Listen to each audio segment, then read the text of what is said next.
Entonces, ahora estamos en vivo, ¿cierto? Estamos en la batalla clase B. Son 33 preguntas, si no me equivoco, esta batalla, ¿ya? La prueba clase B contiene 35 preguntas y 3 preguntas son de doble puntaje. En el caso de las profesionales, como está Alejandro, es el total de preguntas son 20 y para probar tienes que tener como mínimo 17 correctas. Buenas noches, Indira, Francisca, Montserrat, buenas noches, Rosa Ávila. No sé si hay personajes, ¿cierto? Nuevos acá, nuevas caras. Algunos lo ubico por el nombre, bueno, ¿cierto? Margarita. ¿Qué tal, Margarita? Buenas noches. Francisca Montserrat es nueva. Entonces le vamos a explicar un poco de qué trata esta clase de las 21 horas. Rosa también es primera vez. Estas clases, estas batallas que nosotros mencionamos, ¿ya? Son batallas que realiza el profesor David, el profesor teórico de la mañana, y nos deja esta misión de resolver estos tests. Si ustedes un día no pueden asistir, ¿cierto? No pueden ver esta batalla en vivo, queda grabada también y las pueden ver las veces que ustedes deseen, ¿cierto? Mientras estén en la versión premium o si son de escuela también tienen su propia versión, ¿cierto? Leonor, buenas noches. Entonces, lo bueno que la pueden ver las veces que ustedes desean, van a exámenes, seleccionan la clase, en este caso la clase B, y abajo, que después al final lo vamos a ver, hay una pestaña que dice videotest, y ahí están todos los videotest grabados anteriormente. Hoy tuvimos muchos aprobados, demasiados chicos aprobados, solo pueden ver, por ejemplo, en las redes sociales, en Instagram, que subimos las historias que ustedes nos ayudan, ¿cierto? Nos comentan, nos comentan también en la clase del profe David, ¿cierto? Y eso nos ayuda mucho. Sobre todo, ¿cierto? Que puedan valorizar las aplicaciones en iPhone, ¿cierto? En Android también, ahí pueden ayudarnos con 5 estrellas y una breve reseña. Así que vamos con la primera pregunta. Dice, mañana doy el examen. ¿De en qué comuna?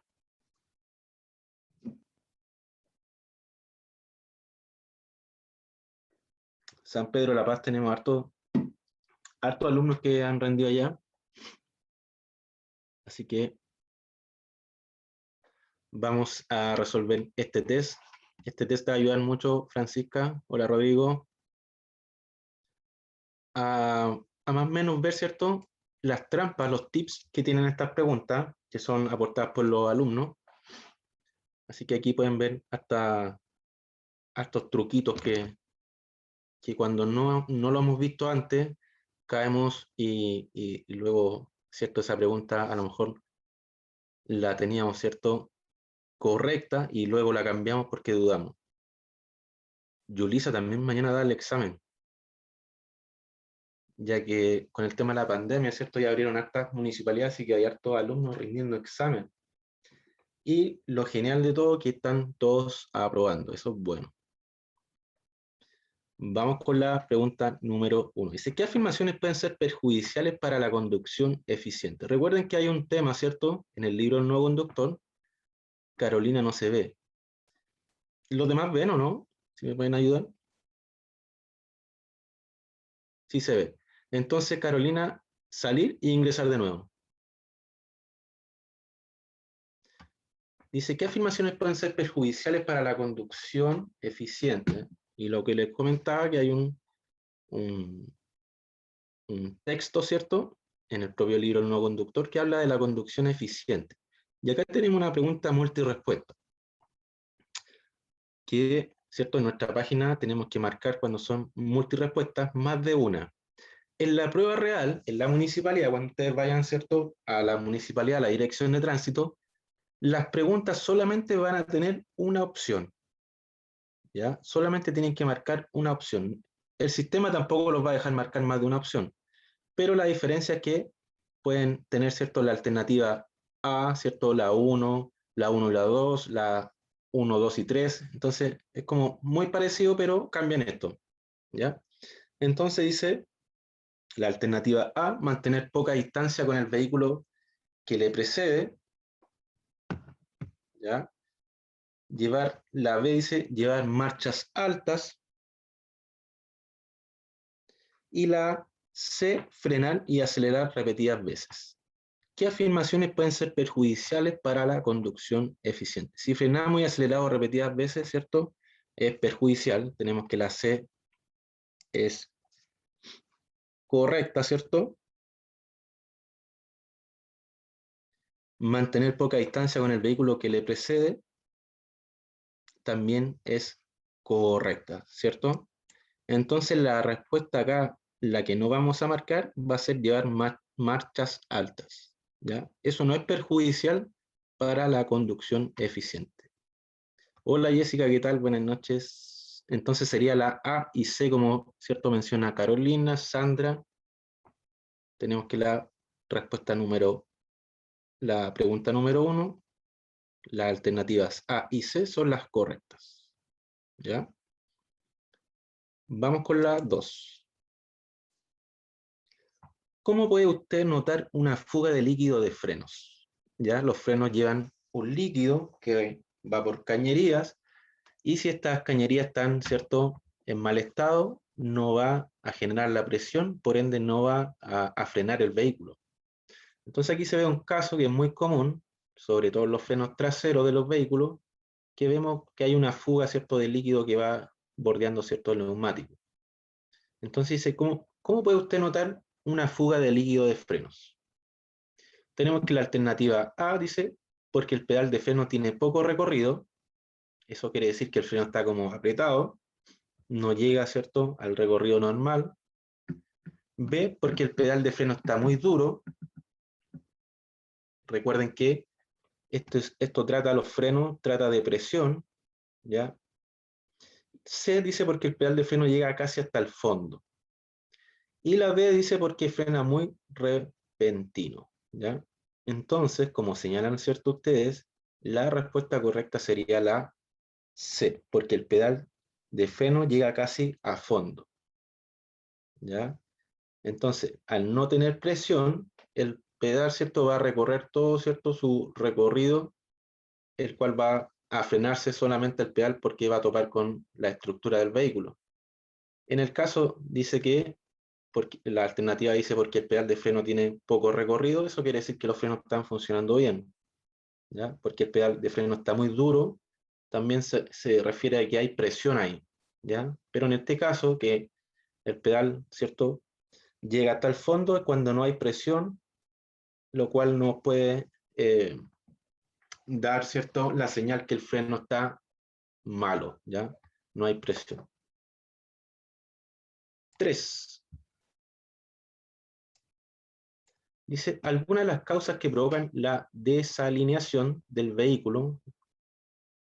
La desalineación, ¿cierto?, es cuando el vehículo se nos carga hacia un lado, cuando soltamos el volante. Entonces, ¿qué provoca que el vehículo esté desalineado? Tenemos la alternativa A, al caer a hoyos. B, sobrecargar el vehículo. C, todas las mencionadas. D, topar el borde de la solera constantemente. Y como dice Leonor Rosa Margarita, todas las mencionadas. Al caer un hoyo, ¿cierto?, el vehículo inmediatamente se desalinea. Obviamente que estamos hablando de hoyos, ¿cierto?, de eventos profundos, ¿ya? Algún hoyo chico no va a causar tanto daño. Sobrecargar el vehículo también se pierde, ¿cierto?, la desalineación cuando lo sobrecargamos excesivamente. Cada auto tiene, ¿cierto?, su carga específica dada por el fabricante, y dice topar el borde de la solera constantemente, ¿cierto? Cuando en buen chileno nos decimos nos cuneteamos, también va a desalinear la dirección del vehículo. Y aquí muestra, ¿cierto?, la imagen de un técnico, ¿cierto?, alineando el vehículo. Esto habla de la alineación, ¿ya? ¿Y qué quiere decir la alineación? Cuando, ¿cierto?, nosotros soltamos el volante y el vehículo sigue recto, sin cargarse hacia algún lado, ¿ya? Por eso cuando caemos en un hoyo muy profundo, el vehículo después tiende a cargarse hacia un lado.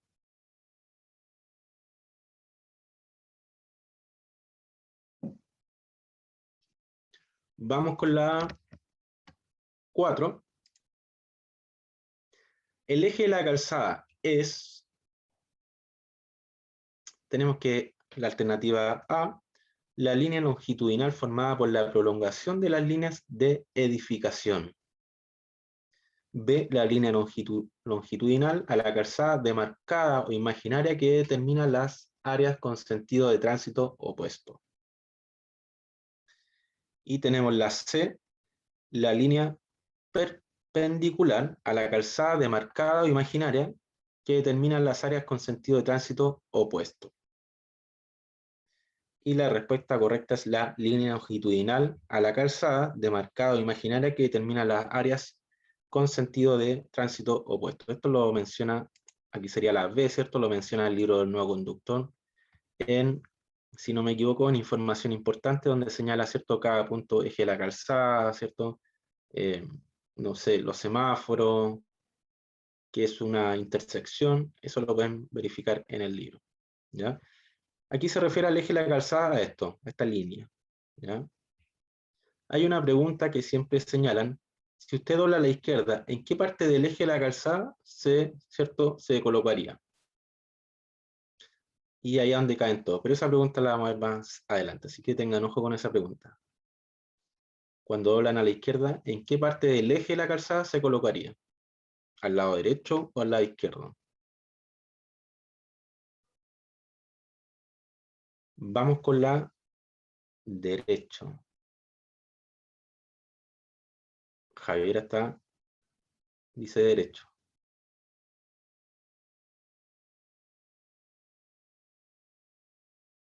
¿O izquierdo? ¿Cuál sería?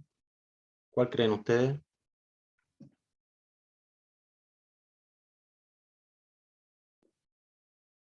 Derecho, todos mencionan derecho.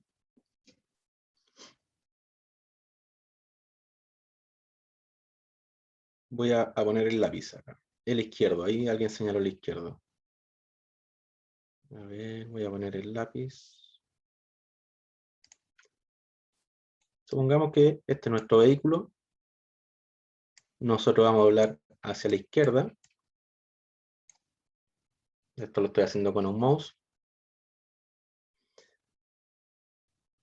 Este lado de la calzada, ¿cierto? Es el izquierdo. Entonces la respuesta correcta sería, ¿en qué lado de la calzada nos colocaríamos? ¿Al lado derecho para doblar a la izquierda?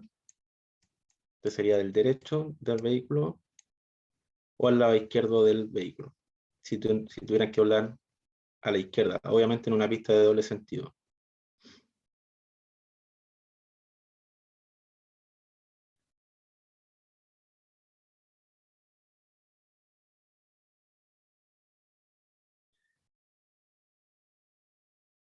¿Cierto? Todos mencionaban el derecho, pero este vendría siendo el eje de la calzada, nos colocaríamos, ¿cierto?, al lado izquierdo, entonces. Y aquí esta pregunta fallan todos, porque uno se imagina doblando a la izquierda y dice, ¿cómo me voy a colocar a la izquierda para doblar, ¿cierto?, a la izquierda, pero habla de la línea, ¿cierto?, del eje de la calzada, y esa pregunta es típica de CONACET. Cuesta mucho entenderla, de hecho. Cuando estamos recién comenzando este tema de la conducción, cuesta mucho descifrarla, porque habla del eje de la calzada. Es una pregunta técnica más que todo, así que... Porque aquí dice en qué lado del vehículo se va a colocar para doblar a la izquierda. Supongamos que esta pista es este sentido, esta pista es de este sentido, ¿ya? Si nosotros quisiéramos doblar hacia la izquierda, ¿cierto? Yo vengo con mi vehículo acá, y la pregunta dice, ¿en qué parte del eje de la calzada se colocaría para doblar a la izquierda? Entonces, aquí tenemos el lado izquierdo del eje de la calzada, referente al vehículo, ¿cierto? Esta es mi izquierda, o me colocaría me situaría en esta situación. Supongamos que esta pista es de doble sentido, ¿cierto? Entonces yo me coloco Me habla del eje de la calzada. ¿En qué parte del eje de la calzada? Izquierdo. Vamos a buscarla al final de esta pregunta.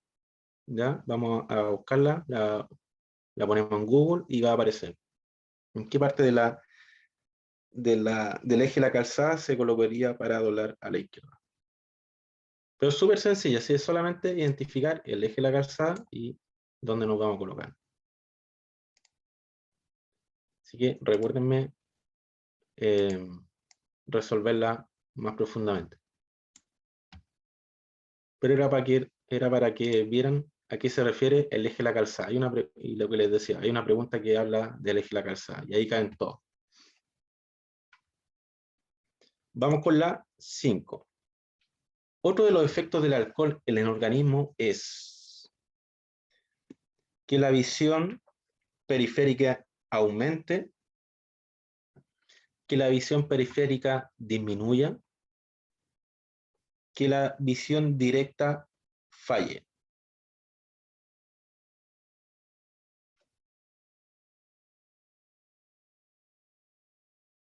Dice en qué pregunta vaya que está. Vamos en la pregunta número 5. Claro, como mencionan todos, otro de los efectos del alcohol en el organismo es que la visión, ¿cierto?, periférica disminuya. Sería la B. Esto lo menciona, ¿cierto?, el libro del no conductor.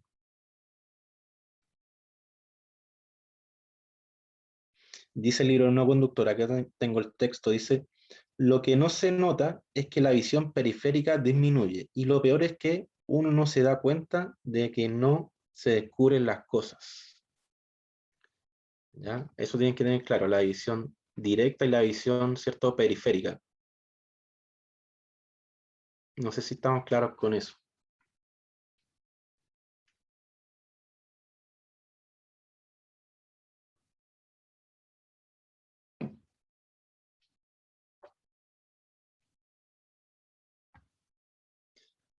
¿Cierto? La visión directa tiene un gran cierto alcance y la visión, perdón, la periférica tiene un gran alcance y la visión periférica tiene lo directo, ¿cierto? Lo más a la mano. Vamos con la 6. El seguro obligatorio de accidentes personales SOAP se obtiene ¿cierto? Esto se obtiene todos los años, ¿ya? Trimestral, en cuotas, dice, mensual, anualmente. Y la respuesta, ¿cierto?, vendría siendo la D, anualmente, el SOAP, ¿ya?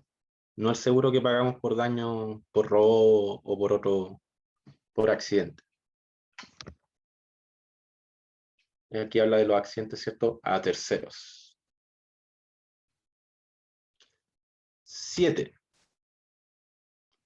¿Cuándo se puede hacer uso del aparato sonoro en una zona rural? Aquí ya me van mencionando la C. Dice al entrar a un túnel, aquí uno lo pone, ¿cierto?, en una pequeña trampa porque dice zona rural o podría decir zona urbana y vendría siendo lo mismo, ¿ya? Al entrar a un túnel, al llegar a una curva, solo para prevenir un accidente. Entonces, nosotros solamente podemos ocupar la bocina, ¿cierto?, el aparato sonoro para prevenir un accidente. Para saber si un herido respira, ¿qué debe hacer? A, gritarle. B, agitarlo fuertemente. C, intentar escuchar, respirar y observar los movimientos del pecho. Y esta la hemos visto antes y es la C, ¿cierto? Intentar escuchar, respirar y observar el movimiento del pecho. Pero nunca gritarle y agitarlo fuertemente. La senda peatonal está destinada al uso de peatones. A, solo si la precede la línea de frenado, ¿cierto? Hay unas líneas que determinan, ¿cierto?, la frenada del vehículo, donde tiene que estar situado. B, esté o no esté marcada.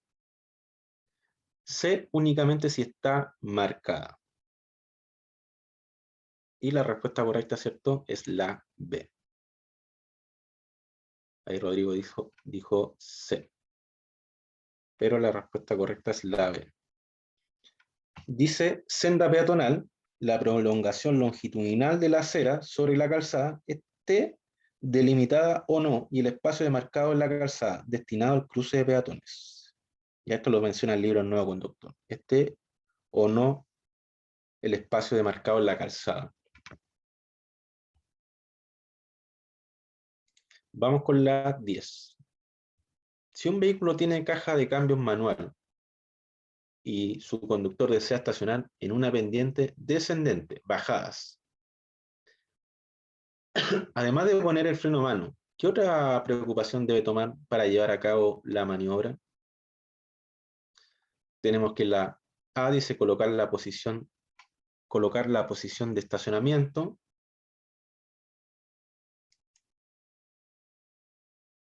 B, colocar la primera marcha.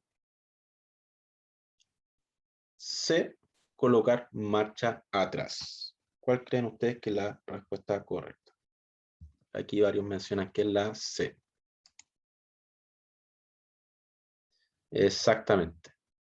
La B, dice Carolina. La primera marcha vendría siendo cuando vamos en subida. Pero aquí dice pendientes descendentes bajadas. ¿Ya? Entonces nosotros enganchamos el motor, los cambios, ponemos reversa para que el vehículo no tienda a irse hacia adelante. 11. Aquí debe estar especialmente atento el conductor del vehículo indicado con la flecha. Esta es una pregunta de la antigua, pero que actualmente todavía sale y sale con la misma imagen, de hecho, por eso la dejamos ahí. Dice A, B y C el público, o sea, serían todas las mencionadas. Tenemos una pregunta multirespuesta, dice: a las puertas del automóvil estacionados que se abran, ¿cierto? Hay que dejarle una distancia cuando pasamos por vehículos que están estacionados, la cual equivale, ¿cierto?, a una puerta. Autos que abandonen sus lugares de estacionamiento. También tenemos que estar, ¿cierto?, atentos. Vamos a dejar marcar estas dos. Y la C dice: peatones que puedan aparecer sorpresivamente entre autos estacionados para cruzar. En realidad, ¿cierto?, cuando vamos en esta situación, tenemos que estar pendientes de todo, ¿ya? Que puedan abrir una puerta, que puedan salir, ¿cierto?, sorpresivamente, que alguien pueda cruzar, sobre todo en zonas de comercio, ¿ya? Así que hay que estar pendiente de todo en esas situaciones. Sería la A, B y C. 12. ¿Qué se entiende por conducir a la defensiva? Tenemos la alternativa A, frenar antes de cada cruce. B, hacer valer sus derechos en todo momento. C, conducir siempre en forma muy lenta. Y la D, tomar en cuenta los posibles errores de los demás. Y la respuesta correcta sería la D, ¿cierto? Tomar en cuenta los posibles errores de los demás. Dice, ¿cierto?, la explicación: la conducción a la defensiva significa que usted conduce con precaución, se muestra con desconfianza, mantiene una buena distancia de seguridad, planifica con tiempo, frena a tiempo, esto lo dice el libro El Nuevo Conductor, mira primero y conduce después, y la última, ¿cierto?, señal dice: se anticipa a los posibles errores de los demás usuarios de la vía. Entonces la respuesta correcta sería la D. 13. La efectividad del airbag está asociada al uso del cinturón de seguridad. Este sistema solo es eficiente si usted está sujeto con el cinturón de seguridad. B, ¿cierto? Esto lo hemos visto en varios videotest. La efectividad del airbag, ¿cierto?, es complementaria al cinturón de seguridad, ¿ya? Para que sea totalmente eficaz ¿cierto?, la explosión del airbag, tenemos que llevar el cinturón de seguridad para que no nos provoque algún tipo de daño mayor. Vamos con la 14. Los dos tipos más comunes son los frenos de solo tambor. Este es un freno de tambor, ¿ya? Tambor y de disco. tambor y freno eléctrico. Aquí me está mencionando los frenos más comunes, ¿ya? Y sería la respuesta B, como dice Sandra. Freno de tambor, ¿ya? Que tiene forma de tambor, porque lleva otra tapa acá, y de disco, que vendría siendo como una especie de CD-ROM, ¿ya? Que lleva hoyito y eso, ¿cierto? Ahí hace el frenado con las pastillas de freno. Pero en este caso la imagen muestra un freno de tambor. Esto se expande y comienza a frenar el vehículo. 15.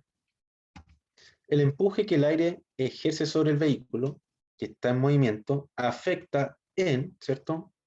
Cuando nosotros vamos conduciendo, el aire, ¿cierto? Que se ejerce sobre el vehículo, ¿afecta en qué parte? En el consumo de combustible, en el embrague o en la fuerza termodinámica. No aerodinámica, sino que termodinámica. Y, ¿cierto?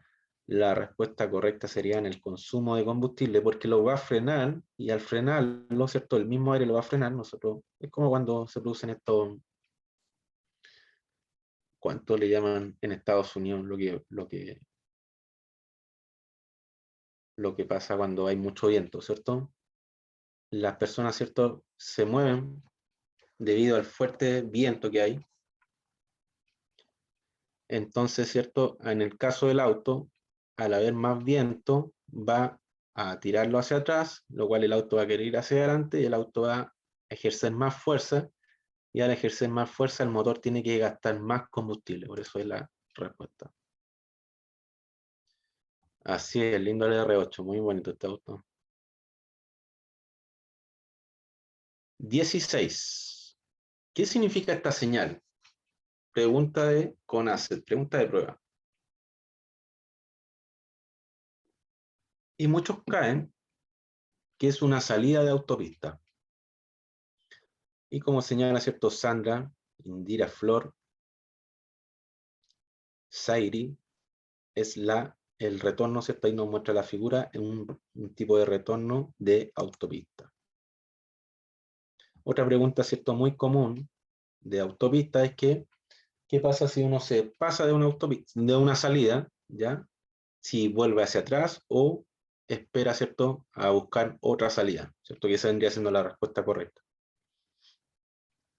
Pero esta señal, ¿cierto? Más la que les mencioné, son preguntas muy frecuentes de autopista en el examen teórico presencial de la municipalidad. Dice la 17, para que el cinturón de seguridad sea eficaz, debe estar bien anclado, colocarse sobre el abdomen, pasar sobre el hombro. Y la respuesta esta la hemos visto antes, ¿cierto? Estar bien anclado, como señalan, ¿cierto? Roxana, Francisca, la A. Vamos con la 18. ¿Cuáles de las siguientes afirmaciones son correctas en cuanto a la conducción nocturna en un camino rural? Recuerden esto, camino rural. Marquen la o las alternativas correctas. Acá tenemos una pregunta multirespuesta. Dice, al cruzarse con un ciclista, no es necesario poner luces bajas. ¿Ya? Hay que recordar que en zona rural se conduce con luces altas, ¿cierto? Cuando vamos específicamente sin vehículos que, ¿cierto?, vengan frente a nosotros. Tenemos después, dice, si el camino es ancho, no es necesario poner luces bajas al cruzarse con otro vehículo. Dicen C y D, A, C y D. Tenemos que la C dice, al cruzarse con otro vehículo siempre hay que poner luces bajas para no encandilar a su conductor. Exactamente. Y dice, al acercarse por atrás a otro vehículo, hay que poner luces bajas. Exactamente. Entonces, ¿cierto? Sería la C y D. Al cruzarse con otro vehículo, como muestra la imagen, ¿cierto? Nosotros vamos a poner luces bajas. Y al acercarse, en el caso que viene un auto, ¿cierto? Acá adelante, está este amarillo, también voy a poner luces bajas, porque las luces altas van a verse, ¿cierto?, en el espejo, y ese espejo le va a reflejar la luz en los ojos. Entonces sería la C y D.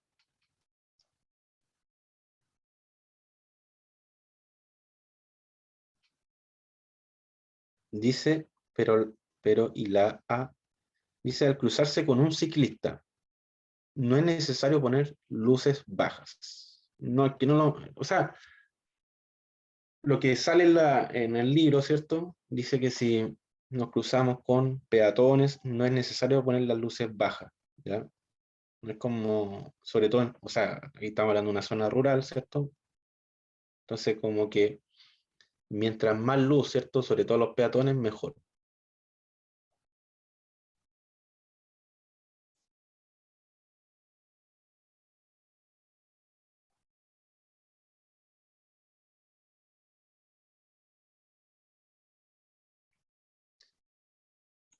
Vamos con la 19. Aquí nuevamente hablamos del cinturón. Dice, para que el cinturón de seguridad, ¿cierto?, sea eficaz, debe estar homologado, bien anclado, bien colocado y ajustado al cuerpo. Correcto, como mencionan ustedes. La B dice lo más suelto posible, incorrecta. La banda abdominal no debe pasar sobre los huesos de la cadera, pelvis y por debajo del abdomen. La respuesta sería la A. Aquí me dice no debe pasarse, ¿cierto? Tenemos la 20. Usted va detrás de un camión articulado que va a doblar, ¿cierto?, a la derecha, hacia una vía angosta, como señala la imagen. ¿Qué debe hacer? Desplazarse rápidamente hacia la pista adyacente y sobrepasarlo, o sea que la pista, ¿cierto?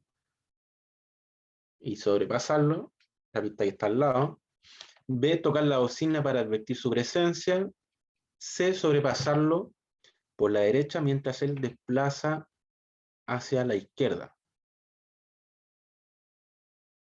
D, dice mantenerse detrás de él hasta que finalice su maniobra. Esa es la respuesta correcta, ¿cierto? Porque estos camiones más grandes se abren para tomar, ¿cierto?, un mejor ángulo y doblarlo luego, ¿cierto?, de dicha maniobra. Pero nunca tocarle la bocina o adelantarlo, ¿cierto?, tanto por la izquierda como por la derecha. Solamente esperando.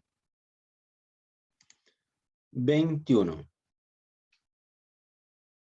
En la distancia de tensión influyen todos los factores que hacen aumentar el tiempo de reacción y la distancia de frenado. Dice, en la distancia de detención, o sea, la distancia, aquí la tenemos, que es la suma de ambas, influyen todos los factores que hacen aumentar, ¿cierto? Acá tenemos el tiempo de reacción y el tiempo de frenado. ¿Eso es verdadero o falso? Y la respuesta correcta sería verdadero. B. Dice, la distancia de tensión influye en todos los factores que hacen aumentar, ¿cierto?, el tiempo de el tiempo de reacción y el tiempo de frenado.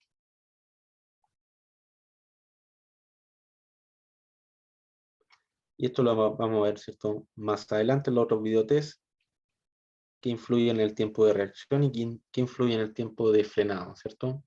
Por ejemplo, en el tiempo de frenado puede influir amortiguadores, ¿cierto?, como lo hemos visto, el estado de los neumáticos, puede aumentar, ¿cierto?, este tiempo que el vehículo se desplace más. ¿Qué puede aumentar, cierto?, el tiempo de reacción? Que nosotros nos demoremos más en reaccionar, ¿cierto? Siempre se habla del alcohol.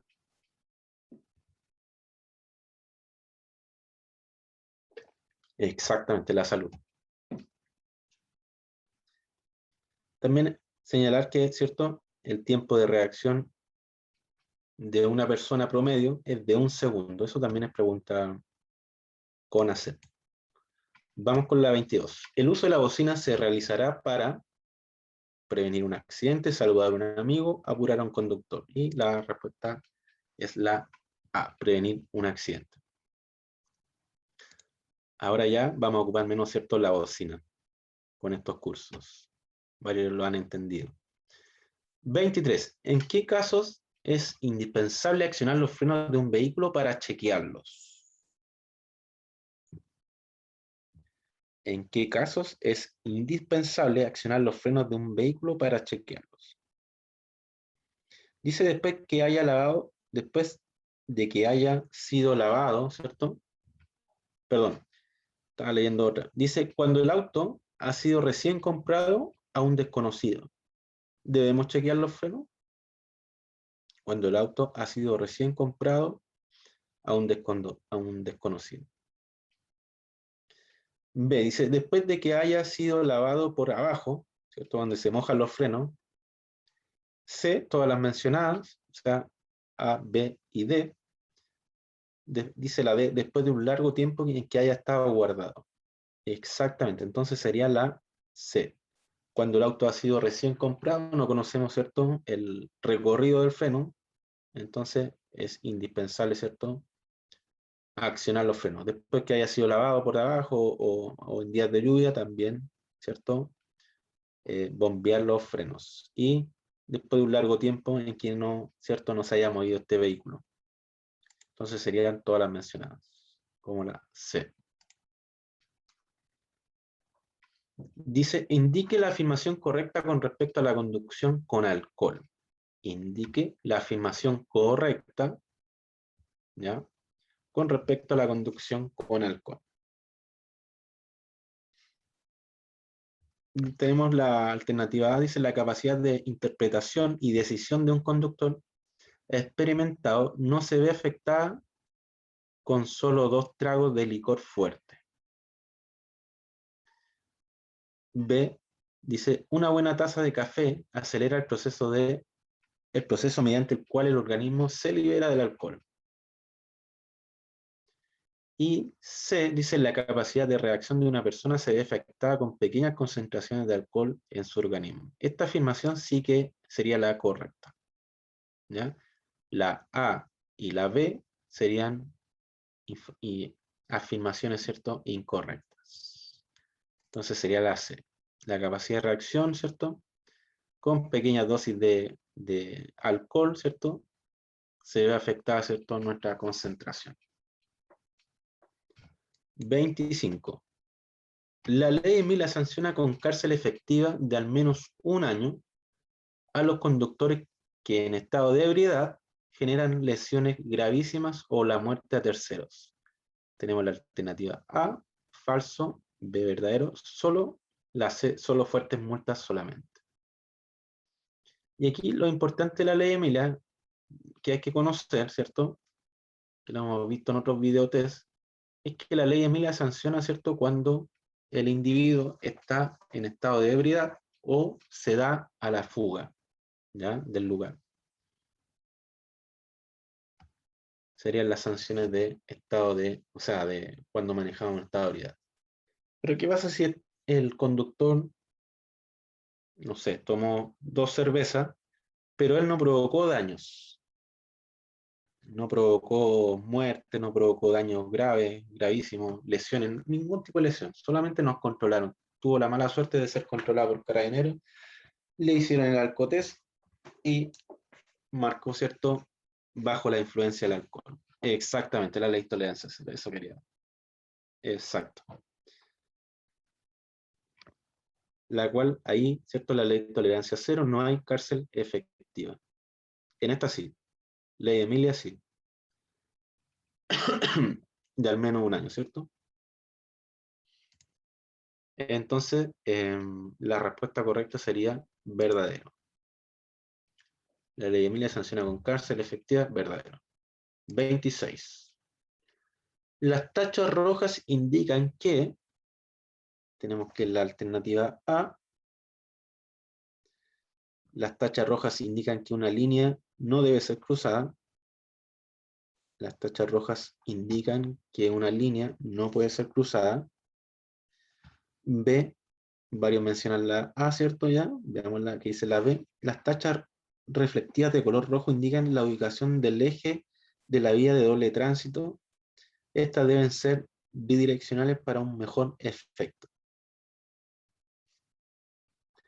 Las tachas rojas indican un borde de la calzada que se puede ser cruzado, justo con las marcas de filo o en un carril de aceleración o desaceleración o al filo de una zona de descanso. Son usadas también para delimitar las ciclovías. Todo lo que es amarillo es precaución. Todo lo que es amarillo hay que, ¿cierto?, enfocarse en esto. Lo amarillo, precaución. ¿Ya? Por ejemplo, si acá hubieran tachas amarillas, ¿cierto? Lo más probable es que me está indicando que hay una, que debo tener, ¿cierto?, ser precavido, a lo mejor por esta imagen, ¿cierto?, que se ve una cima y no tengo visual y puede ser peligrosa. Pero siempre las delimitan, ¿cierto?, amarillas cuando hay pasos peatonales o zonas de colegio. Y, ¿cierto?, la respuesta correcta sería la A. Las tachas rojas indican que una línea no debe ser cruzada. Por ejemplo, en este caso aquí se ve muy, no sé si lo pueden ver, a lo mejor yo estoy desde un computador, lo puedo ver. Hay una tacha roja, ¿cierto? Y hay una línea continua, ¿cierto? Aquí me está indicando que yo no puedo, ¿cierto?, sobrepasar esta pista. Y todo lo rojo, ¿cierto?, es prohibido. Cuando vean, ¿cierto?, tacha roja, prohibición. Tachas amarillas, precaución. Las tachas blancas, ¿cierto?, delimitan, ¿cierto?, por ejemplo, las pistas también. Casi siempre delimitan las pistas. Entonces acá la respuesta sería la A. Hay una pregunta de autopista que habla, que siempre también sale, que uno va por una autopista, ¿cierto?, con 3 pistas por sentido, y a su lado izquierdo hay tachas rojas, y a su lado derecho hay tachas blancas. ¿En qué pista va el vehículo? No sé si han hecho ese test.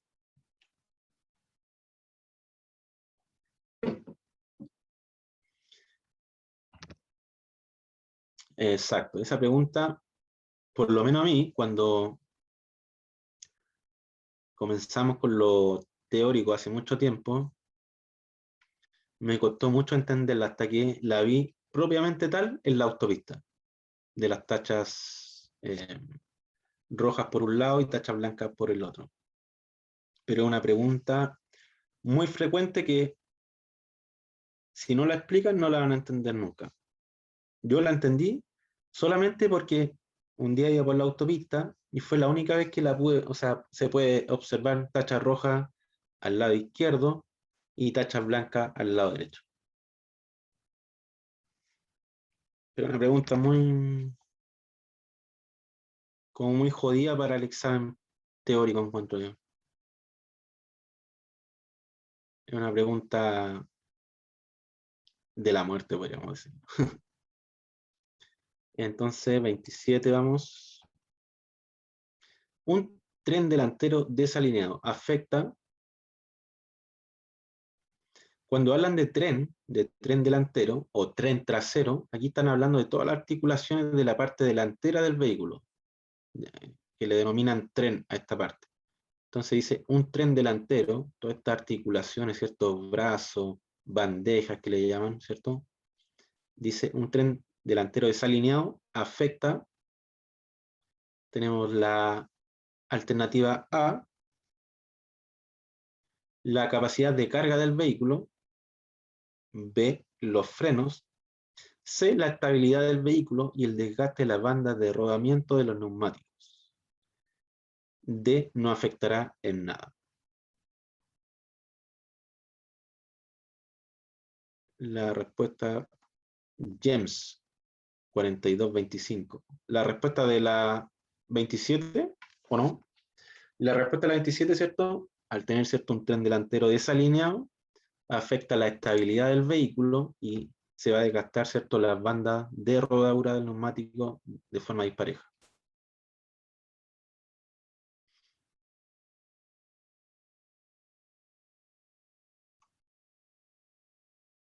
La vamos a ver al final. La de las tachas rojas la vamos a buscar y la vamos a ver también.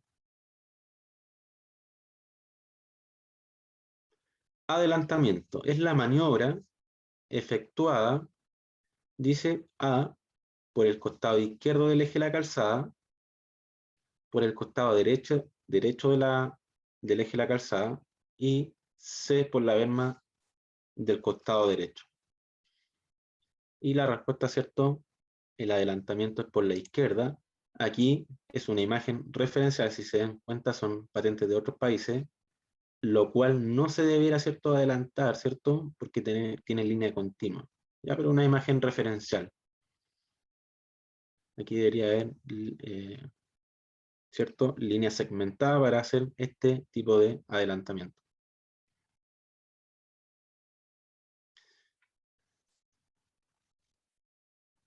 Gabriela dice, ¿cuál es la diferencia entre adelantamiento y sobrepaso? Eso confunde, exactamente. Entonces los confunde a todos los nuevos conductores cuando comenzamos esto, y que lo vemos solamente cuando hacemos un curso que nos hablan de sobrepasar y adelantar. Porque uno siempre habla de adelantar en todas las formas, ¿ya? En este caso, ¿ya? En este caso no es tan claro, pero imaginemos, voy a sacar el lápiz de nuevo, acá, que esta pista, ¿cierto?, es de sentido contrario, y esta pista, ¿cierto?, va hacia allá.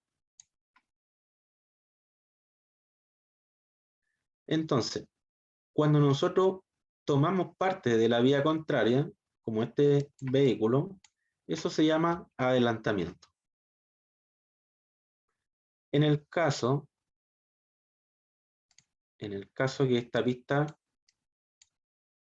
fuera solamente hacia un sentido, ¿a dónde tengo el lápiz? Acá. Oh, se me perdió el lápiz.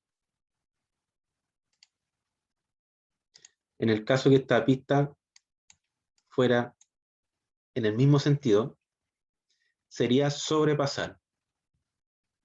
¿Ya? Esa es la diferencia. Entonces,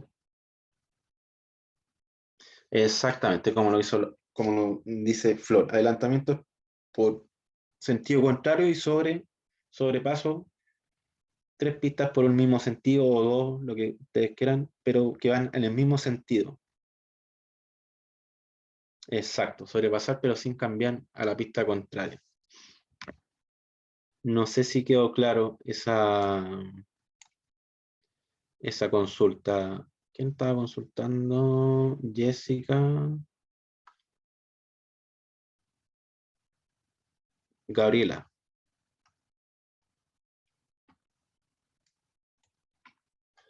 Exactamente. Entonces, adelantar es tomar parte de la vía contraria y sobrepasar, es cierto, sobrepasar al vehículo, pero cuando la pista, cierto, van en un mismo sentido.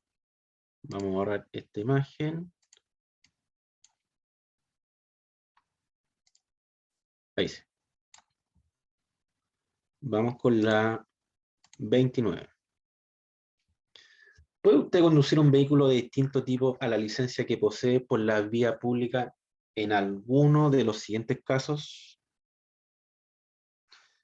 Y la respuesta, ¿cierto?, es en ningún caso yo puedo manejar, ¿cierto? Si tengo licencia clase B, no puedo manejar motocicletas, la clase C. Solamente la licencia le facilita, ¿cierto?, al conductor manejar la licencia, la licencia, ¿cierto?, que usted sacó. 30. En todo caso de accidente, el conductor tendrá la obligación de llamar por teléfono a los familiares del accidentado, B, detener la marcha y prestar la mayor ayuda posible, dar cuenta a las autoridades del hecho. C, quedarse en el vehículo. Y la respuesta, ¿cierto?, sería la B.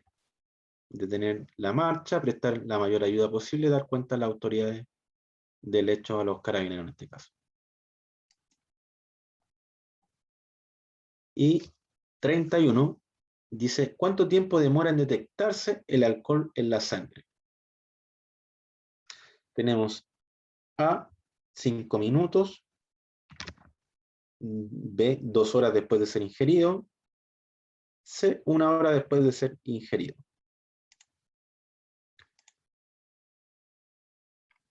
y todos nos mencionan, ¿cierto?, que sería la A, ¿cierto? ¿Cuánto tiempo demora en detectarse, ¿cierto?, en la prueba? Demora 5 minutos después ¿cierto?, de haber sido ingerido. Pero cuando causa su mayor, ¿cierto?, podría decirse, su mayor peligro el alcohol en el individuo, vendría siendo 1 hora después, ¿ya? Tenemos 32. Es un error,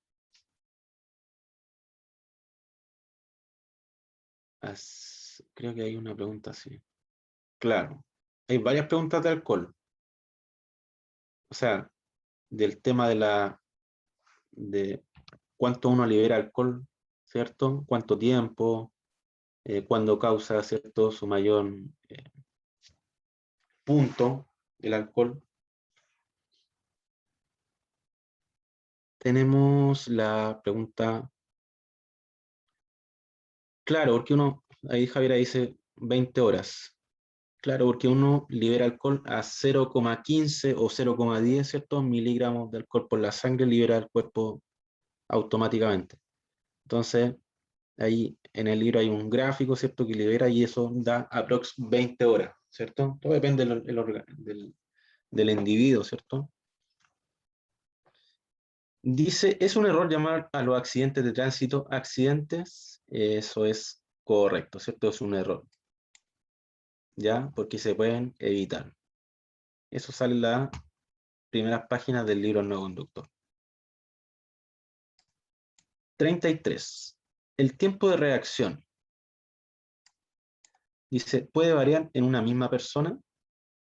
B, no puede variar en una misma persona. C, solo puede variar en unas personas a otras. Y, ¿cierto?, el tiempo de reacción puede variar en una misma persona. O sea, no voy a tener el mismo tiempo de reacción siempre. Y vamos a corregir este examen. Y aquí tenemos, ¿cierto?, todas las correctas. Voy a detener la grabación y vamos a irnos con las consultas. Voy a detener acá, denme un segundo.